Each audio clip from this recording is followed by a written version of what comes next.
మన రాజ్యాంగంలో మన దేశం యొక్క పేరు భారత్ అని ఉందా? లేకుంటే ఇండియా అని ఉందా? బెరుబారి కేస్ అసలు ఏంటి? ఆర్టికల్ 2కి 3కి డిఫరెన్స్ ఏంటి? నెహ్రూ నూన్ ఒప్పందం దేని గురించి? సిక్కిం రాష్ట్రానికి protectorate state, associate state, full state అనే 3 పదాలు అసలు ఎందుకు వచ్చాయి? వీటన్నిటికీ సమాధానాలు మీకు ఈ వీడియోలో తెలిసిపోతుంది. ఈరోజు మన రాజ్యాంగంలో ఆర్టికల్ 1 నుంచి 4 వరకు క్లియర్ కట్గా కమిషన్లతో సహా అమెండ్మెంట్లతో సహా ప్రతి ఒక్కటి నేర్చుకుందాం. ఆర్టికల్ 1 కాన్స్టిట్యూషన్ అసెంబ్లీ అనేది ఫస్ట్ 2గా డివైడ్ అయింది. కొంతమంది ఏం చేశారు, భారత్ అనే పేరు ఉండాలన్నారు, కొంతమంది ఇండియా అనే పేరు ఉండాలన్నారు. ఇద్దరిని కాంప్రమైజ్ చేసి కాన్స్టిట్యూషన్లో ఇండియా దట్ ఈస్ భారత్ అనే పేరు పెట్టారు. సో మన కాన్స్టిట్యూషన్లో ఇండియా అని ఉంటుంది, భారత్ అని ఉంటుంది. దాంతోపాటు మనది యూనియన్ ఆఫ్ స్టేట్సా లేకపోతే ఫెడరేషన్ ఆఫ్ స్టేట్సా? అంబేద్కర్ గారు యూనియన్ ఆఫ్ స్టేట్స్కి ఓటేశారు. ఎందుకు అంటే యూఎస్ఏ లాగా అక్కడున్న రాష్ట్రాలన్నీ కలిసి ఒక అగ్రిమెంట్కి వచ్చి సంతకం చేసుకొని యూఎస్ఏ ఏర్పరచుకున్నాయి. కానీ మనది అలా కాదు. మనది యూనియన్ మొత్తం కలిసే ఉంటుంది. కావాలంటే రాష్ట్రాల యొక్క బౌండరీలు చేంజ్ చేసుకోవచ్చు. అంతేగాని ఒక రాష్ట్రం తనకి భారతదేశంలో ఉండడం నచ్చడం లేదు అని చెప్పి బయటికి వెళ్ళే హక్కు లేదు. కాబట్టి ఇది union of states. So article 1 ఏంటి? India that is Bharat, union of states. ఇవి 2 గుర్తుపెట్టుకోండి. Next article 2. ఆర్టికల్ 2 పార్లమెంట్కి ఒక పవర్ ఇస్తుంది. ఆ పవర్ ఏంటి? బయట దేశంలో ఉన్న భూభాగాన్ని మన దేశంలోకి తీసుకోవచ్చు. బయట ఆల్రెడీ రాష్ట్రంగా ఉంటే అది మన దేశంలోకి వచ్చి రాష్ట్రంగా ఉండొచ్చు. లేదా భూభాగం నార్మల్ భూభాగంగా ఉంటే కనుక ఆ భూభాగాన్ని మన దేశంలోకి తీసుకొచ్చిన తర్వాత రాష్ట్రం చేయొచ్చు అనమాట. ఇది ఆర్టికల్ 2 చెప్తుంది. ఫర్ ఎగ్జాంపుల్ ఇప్పుడు సిక్కిం బయట ఉన్నింది. సిక్కిం కథ పూర్తిగా చెప్తా చూడండి. సిక్కిం అనేది ఫస్ట్ ఒక మోనార్క్ పరిపాలిస్తూ ఉండేవాడు అనమాట. మనకి 1947 స్వాతంత్రం వచ్చిన తర్వాత ఒక మోనార్క్ పరిపాలిస్తున్నాడు కాబట్టి పెద్ద బాధ్యత తీసుకొని మన దేశం అనేది సిక్కిం యొక్క 3 బాధ్యతలు నిర్వర్తించేది. 3 బాధ్యతలు ఏంటివి? సింపుల్ గుర్తుపెట్టుకోండి. CDE అంటే కమ్యూనికేషన్, డిఫెన్స్, ఎక్స్టర్నల్ అఫైర్స్. ఈ 3 బాధ్యతలు మన దేశం నిర్వర్తించేది. ఎప్పటి వరకు? 1947 నుంచి 1974 వరకు. 74లో ఏమైంది? చాలామంది ప్రజలు మన దేశంలో ఆ రాష్ట్రం మొత్తం విలీనం అవ్వడం కోసం కోరుకున్నారు. కాబట్టి ఏం చేశారు? దానికి అసోసియేట్ స్టేట్ అంటే ఆ రాజేమో అలాగే ఉన్నాడు, చోగ్యాల్, అతని పేరు చోగ్యాల్ అనమాట. ఆ రాజేమో అలాగే ఉన్నాడు, అతను ఒప్పుకోలేదు కంప్లీట్గా మన దాంట్లో విలీనం అవ్వడానికి. ఎందుకంటే అతను వారసత్వంగా వస్తున్నటువంటి మోనార్క్ అనమాట. కాబట్టి మన దేశం కూడా ఎక్కువ ప్రెజర్ చేయకోకుండా సిక్కిం యొక్క పూర్తి బాధ్యతలు తీసుకుంది. కానీ ఆ చోగ్యాల్ అలాగే ఉన్నాడు. మన దేశం సిక్కిం కోసం చేసే పనుల్లో అతను వేలు పెడుతూనే ఉన్నాడనమాట. కాబట్టి అసోసియేట్ స్టేటస్ ఇచ్చేసి మన రాజ్యాంగంలో ఆర్టికల్ 2A షెడ్యూల్ 10 ఈ రెండింటిని యాడ్ చేశారు. ఎలా యాడ్ చేశారు? 35వ రాజ్యాంగ సవరణ ద్వారా. ఎప్పుడిది? 1974లో. 1974లో 35వ రాజ్యాంగ సవరణ ద్వారా జరిగింది. ఒక సంవత్సరం తరువాత ప్రజల యొక్క ఒపీనియన్ తీసుకునే దానికి రెఫరెండం పెట్టారు. అత్యద్భుతంగా దాదాపు 97% మంది ఆ రాష్ట్రం మొత్తం మన దేశంలో విలీనం అవ్వడానికి ఓటేశారు. సో ఇప్పుడు 1975లో 36వ రాజ్యాంగ సవరణ చేసి ఈ ఆర్టికల్ 2A మరియు 10th షెడ్యూల్ రెండింటిని తీసేసి ఆ రాష్ట్రాన్ని మన దేశంలో విలీనం చేశారు. ఈ కాన్స్టిట్యూషనల్ అమెండ్మెంట్ అనేది ఆర్టికల్ని తీసేయడానికి, ఆ షెడ్యూల్ని తీసేయడానికి, అంతే తప్ప బయట ఉన్న భూభాగాన్ని మన దేశంలో కలుపుకోవడానికి కాదు. జస్ట్ నార్మల్ ఒక భూభాగం అయితే కనుక మన దేశంలో కలుపుకోవాలంటే ఆర్టికల్ 2 ద్వారా కలుపుకోవచ్చు. అది ఆర్టికల్ 368 కింద సవరణ చేయాల్సిన అవసరం లేదు. అర్థమైందా? ఇది సిక్కిం యొక్క కంప్లీట్ స్టోరీ. సో ఆర్టికల్ 2 ఏం చెప్తుంది? బయట ఉన్న ఏదైనా ఒక భూభాగాన్ని మన దేశంలోకి విలీనం చేసుకోవచ్చు. విలీనం చేసుకుని ఒక కొత్త రాష్ట్రంగా కూడా ఏర్పరచవచ్చు. దీనికి ఆర్టికల్ 368 కింద సవరణ చేయాల్సిన అవసరం లేదు. ఆర్టికల్ 2 అయిపోయిందా? Next article 3. ఆర్టికల్ 3 కింద ఆల్రెడీ మన దేశంలో ఉన్నటువంటి రాష్ట్రాలు, ఆ రాష్ట్రాల్లో ఒక రాష్ట్రాన్ని డివైడ్ చేసి రెండుగా చేయొచ్చు, లేదా రెండు రాష్ట్రాలని కలిపి ఒక రాష్ట్రంగా చేయొచ్చు. రాష్ట్రం యొక్క ఏరియా తగ్గించవచ్చు, పెంచవచ్చు, మరియు ఆ రాష్ట్రం యొక్క బౌండరీ లైను చేంజ్ చేయొచ్చు, ఆ రాష్ట్రం యొక్క పేరు కూడా చేంజ్ చేయొచ్చు. కానీ దీనికి ప్రెసిడెంట్ యొక్క ప్రయర్ పర్మిషన్ అనేది అవసరం. అంటే ప్రెసిడెంటు ముందే అప్రూవల్ ఇవ్వాలి. ఇచ్చిన తర్వాత ఆ బిల్లును ఏం చేస్తారు, ఏ స్టేట్ యొక్క బౌండరీ చేంజ్ చేస్తున్నామో లేదా ఏ స్టేట్ యొక్క పేరు చేంజ్ చేస్తున్నామో ఆ స్టేట్కి పంపిస్తారు. పంపించిన తర్వాత ఆ రాష్ట్రము వాళ్ళ యొక్క ఒపీనియన్ చెబుతుంది. కానీ పార్లమెంటు వాళ్ళ ఒపీనియన్తో సంబంధమే లేకోకుండా చేంజ్ చేసేయచ్చు. పార్లమెంట్కి ఆ అధికారం ఉంది. ఇక్కడ రాష్ట్రాల యొక్క పాత్ర జస్ట్ ఇన్ఫర్మేషన్ తెలుసుకోవడం వరకే. అంటే పార్లమెంటు, ప్రెసిడెంటు వీళ్ళు మీ రాష్ట్రం యొక్క లైన్ మేము చేంజ్ చేస్తున్నాము, మీ రాష్ట్రం యొక్క పేరు మేము చేంజ్ చేస్తున్నాము అని చెప్పేంత వరకే. పార్లమెంట్కి అంత పవర్ ఉంది ఆర్టికల్ 3లో. అర్థమైంది ఇప్పుడు ఆర్టికల్ 3. Next article 4. ఆర్టికల్ 4 దేనికోసం అంటే ఈ ఆర్టికల్ 2, ఆర్టికల్ 3 కింద చేసినటువంటి చేంజెస్ 368 ఆర్టికల్ కింద సవరణ చేయాల్సిన అవసరం లేదు, సింపుల్ మెజారిటీతో చేసేయచ్చు అని చెప్పేదే ఆర్టికల్ 4. సో ఇప్పుడు ఆర్టికల్ 1 అంటే ఏంటి, India that is Bharat union of states 1. 2 అంటే ఏంటి, బయట ఉన్న భూభాగాన్ని మన దేశంలో కలుపుకోవచ్చు, ఆ కలిపిన భూభాగాన్ని రాష్ట్రంగా మార్చచ్చు.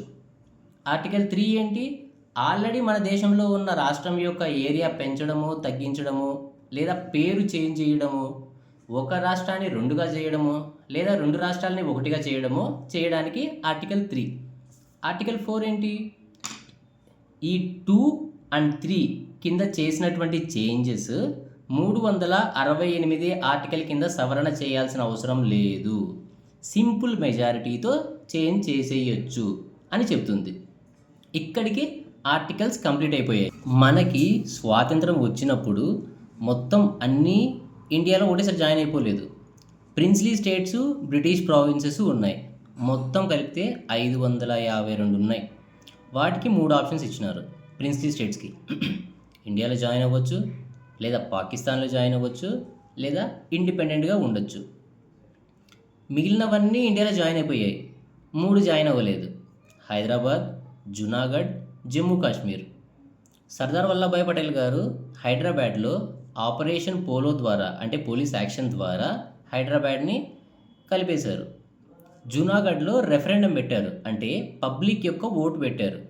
పబ్లిక్ ఏం ఓటేశారు, ఇండియాలో కలవడానికి ఓటేశారు. సో జునాగఢ్ కలిసిపోయింది. రాజా హరిసింగ్ జమ్మూ కాశ్మీర్ని పాలించే అతను ఏం చేశారు, ఇండిపెండెంట్గా ఉంటానని ఉండిపోయారు. 1947 అక్టోబర్లో పాకిస్తాన్ ఏం చేసింది, తన మిలిటరీ దళాలు తీసుకొని శ్రీనగర్ని ఆక్రమించడానికి ట్రై చేసింది. శ్రీనగర్ అవుట్స్కట్స్ వరకు వాళ్ళు వచ్చారు. వచ్చిన తర్వాత రాజా హరిసింగ్ అర్థమైంది, అతని దగ్గర ఉన్నటువంటి బలగాలు పాకిస్తాన్ని ఆపలేవు అని. సో రాజా హరిసింగ్ ఏం చేశాడు, ఇండియాని రిక్వెస్ట్ చేశాడు. ఇండియా అక్టోబర్ 26, 1947 ఆ టైంలో జమ్మూ కాశ్మీర్ అనేది చట్టబద్ధంగా ఇండియాలో విలీనమైతేనే మా ట్రూప్స్ పాకిస్తాన్ని ఆపుతాయి అని చెప్పిందనమాట. అప్పుడు అతను ఏం చేశాడు, ఇన్స్ట్రుమెంట్ ఆఫ్ అసెషన్ అనేది ఒకటి అగ్రిమెంట్ చేశారు. ఏంటి ఇన్స్ట్రుమెంట్ ఆఫ్ అసెషన్ అంటే, సేమ్ సిక్కింలో ఫస్ట్ మనం ప్రొటెక్టరేట్ కింద ఏ విధంగా అయితే 3 బాధ్యతలు తీసుకున్నామో సిడిఈ, ఇక్కడ కూడా జమ్మూ కాశ్మీర్ మనలో భాగం అవుతుంది, కానీ కంప్లీట్గా కాదనమాట. మనము 3 బాధ్యతలు మాత్రమే తీసుకోవాలి, కమ్యూనికేషన్, డిఫెన్స్, ఎక్స్టర్నల్ అఫైర్స్. మిగిలినవన్నీ ఆ రాష్ట్రమే చూసుకుంటుంది. ఇది ఇప్పుడు 1947 ఆ టైంలో. సో అప్పుడున్న స్టేటస్ ఏంటి, ఇన్స్ట్రుమెంట్ ఆఫ్ అసెషన్ కింద యాడ్ అయింది, ప్రిన్స్లీ స్టేట్గా ఉన్నింది స్టేట్గా అయ్యింది, సిడిఈ ఆ 3 బాధ్యతలే మనం తీసుకునే వాళ్ళం. జమ్మూ కాశ్మీర్కి స్పెషల్ స్టేటస్ కింద 370 ఆర్టికల్ ఒకటి క్రియేట్ చేశారు. దాని కింద ఏమవుతుంది, వాళ్ళకి సపరేట్ కాన్స్టిట్యూషన్ ఉంటుంది, వాళ్ళే దాన్ని పరిపాలించుకునేవాళ్ళు. అక్కడ ఎవరు ఉండాలో కూడా వాళ్ళే డిసైడ్ చేసేవారు. అంటే ల్యాండ్ రైట్ అనేది కూడా వాళ్ళకే ఉండేది. 2019లో ఏమైంది, ప్రెసిడెంట్ ఆర్డర్ కింద 370 ఆర్టికల్ని రద్దు చేసేసినారు. దాంతో ఈ ఇన్స్ట్రుమెంట్ ఆఫ్ అసెషన్ అనేది వెళ్ళిపోయింది. ఒకటిగా ఉన్న స్టేటు 2 యూనియన్ టెరిటరీస్గా డివైడ్ అయిపోయింది. జస్ట్ 3 బాధ్యతలు మాత్రమే తీసుకుంటున్నాం మనము, కంప్లీట్గా దాన్ని ఇండియాలోనే విలీనం చేసుకున్నాము. ఇది జమ్మూ కాశ్మీర్ గురించి. సో ఇప్పుడు హైదరాబాద్ ఎలా జాయిన్ అయిందో చూశారు, జునాగఢ్ ఎలా జాయిన్ అయిందో చూశారు, జమ్మూ కాశ్మీర్ ఎలా జాయిన్ అయిందో చూశారు. దీని తర్వాత ఇంపార్టెంట్ కమిటీస్. డీజే ఫజల్ అని గుర్తుపెట్టుకోండి. డీజే ఫజల్. డి అంటే ధార్ కమిషన్, జే అంటే జవహర్లాల్ నెహ్రూ, వల్లభాయ్ పటేల్, పట్టాభి సీతారామయ్య, వీళ్ళు ముగ్గురు కలిసి ఒక కమిషన్. దాని తర్వాత ఫజల్ అలీ కమిషన్. దేనికోసం ఇవి? రీఆర్గనైజేషన్ ఆఫ్ స్టేట్స్ గురించి. అర్థమైందా? Reorganisation of states. 1948లో ఫస్ట్ డీజే ఫజల్లో ఫస్ట్ ఏది? డి. కాబట్టి ధార్ కమిషన్ ఏర్పాటు చేశారు. ధార్ కమిషన్ ఏం చెప్పింది? అడ్మినిస్ట్రేటివ్ కన్వీనియన్స్ కింద రాష్ట్రాలని డివైడ్ చేయండి, అంతేకాని లాంగ్వేజ్ బేసిస్ పైన డివైడ్ చేయొద్దు అని చెప్పింది. తరువాత జేవీపీ అంటే జవహర్లాల్ నెహ్రూ, వల్లభాయ్ పటేల్, పట్టాభి సీతారామయ్య, వీళ్ళ ముగ్గురిని పెట్టి జేవీపీ కమిషన్ ఏర్పాటు చేసింది. జేవీపీ కమిషన్ కూడా సేమ్ లింగ్విస్టిక్ బేసిస్ని రిజెక్ట్ చేసింది. ఫజల్ అలీ కమిషన్ వచ్చేసి ఓకే, లింగ్విస్టిక్ బేసిస్ పైన డివైడ్ చేసుకోండి, కానీ ఒక లాంగ్వేజ్కి ఒక రాష్ట్రం అనేది చెయ్యొద్దు అని చెప్పింది. ఇలా చేయడానికి ముఖ్య కారణం ఏంటి? 1953లో ఫజల్ అలీ కమిషన్ రిపోర్ట్ ఇచ్చింది. కానీ దానికంటే ముందు ఒక ఇన్సిడెంట్ జరిగింది. 1953లో శ్రీ పొట్టి శ్రీరాములు గారు 56 రోజుల పాటు ఆమరణ నిరాహార దీక్ష చేశారు. ఆయన యొక్క ప్రాణత్యాగ ఫలితమే ఆంధ్ర రాష్ట్రం మద్రాసు నుంచి ఏర్పడింది. First linguistic state Andhra state. So ఇది ఫజల్ అలీ కమిషన్ 1953లోనే ఏర్పడ్డాయి. సో ధార్ కమిషన్ అర్థమైంది, జేవీపీ కమిషన్ అర్థమైంది, ఫజల్ అలీ కమిషన్ అర్థమైంది. Next Berubari case. అసలు బేరుబారి అనే ప్లేస్ ఎక్కడుందో తెలుసా? ఇనీషియల్గా 1947లో మనం డివైడ్ అయినప్పుడు ప్రజెంట్ ఉన్నటువంటి బంగ్లాదేశ్, ప్రజెంట్ ఉన్న పాకిస్తాన్, రెండింటికి పాకిస్తాన్ అనే పేరు ఉండేది. East Pakistan, west Pakistan. మన ఇండియాకి పాకిస్తాన్కి మధ్య ఉన్నటువంటి బార్డర్ లైన్ పేరే రాట్క్లిఫ్. ఈ రాట్క్లిఫ్ లైను క్లియర్గా లేదనమాట. మధ్యలో ఈ బెరుబారి యూనియన్ అనే ఒక ప్రదేశం అనేది కొంచెం కాన్ఫ్లిక్ట్గా ఉండేది. ఇది ఎక్కడ? వెస్ట్ బెంగాల్ దగ్గర ఉంటుంది. సో ఈ కాన్ఫ్లిక్ట్ని పోగొట్టుకోవడం కోసమే 1958లో నెహ్రూ నూన్ ఒప్పందం అనేది జరిగింది. ఆ ఒప్పందం ప్రకారం ఏంటి? గొడవ జరుపుకోకుండా కొన్ని ప్రాంతాలు పాకిస్తాన్కి ఇచ్చేద్దామని చెప్పి చూశారు. అప్పుడు ప్రెసిడెంట్ ఏం చేశారు? ఆర్టికల్ 143 కింద సుప్రీంకోర్టుని సలహా అడిగి ఆర్టికల్ 3 కింద మన దేశంలో ఉన్న భూభాగాన్ని వేరే దేశానికి ఇచ్చేయచ్చా అని క్వశ్చన్ అడిగారు. అప్పుడు సుప్రీంకోర్టు ఏం చెప్పింది? ఆర్టికల్ 3 కింద మన దేశంలో ఉన్నటువంటి రాష్ట్రాలను మాత్రమే చేంజ్ చేయగలము, మన దేశ భూభాగాన్ని వేరే రాష్ట్రానికి ఇవ్వలేము అని చెప్పింది. అప్పుడు పార్లమెంటు ఒక సవరణ తీసుకొని వచ్చింది. అదే 9th కాన్స్టిట్యూషనల్ అమెండ్మెంట్ యాక్ట్, 9వ రాజ్యాంగ సవరణ 1960లో చేసి బెరుబారి యూనియన్ని పాకిస్తాన్కి ఇవ్వడం జరిగింది. సో ఇప్పుడు మీరు బాగా గుర్తుపెట్టుకోవాల్సింది ఏంటి? మన దేశంలో ఉన్న భూభాగాన్ని వేరే దేశానికి ఇవ్వాలంటే ఆర్టికల్ 3 కింద ఇవ్వలేము, దానికి రాజ్యాంగ సవరణ చేయాల్సిందే ఆర్టికల్ 368 కింద. సో మీరు మెయిన్ గుర్తుపెట్టుకోవాల్సింది ఏంటి? Article 1 India, that is Bharat, union of states.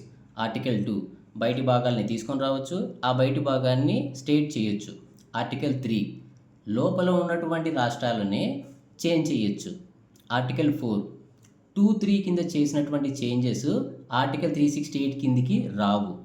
మన దేశంలో ఉన్న భూభాగాన్ని బయటికి ఇవ్వాలంటే ఆర్టికల్ 3 కింద చేయొచ్చా? లేదు.